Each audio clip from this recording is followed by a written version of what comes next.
Good morning. Good morning friends. చెప్పండి. Good morning. Hi friends. మా వాళ్ళకి పొద్దున్నే ఆకలేసింది. ఇలా వచ్చేస్తారనమాట. వచ్చేసి ముందు అర్జెంటుగా వీళ్ళకు పాలు వేసేయాలి. లక్కీ దా దా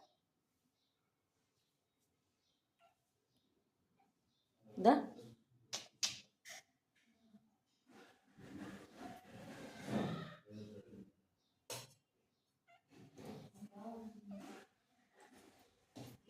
పాలు వేసేస్తే హ్యాపీగా తాగేసి అందరూ వెళ్ళిపోతారు.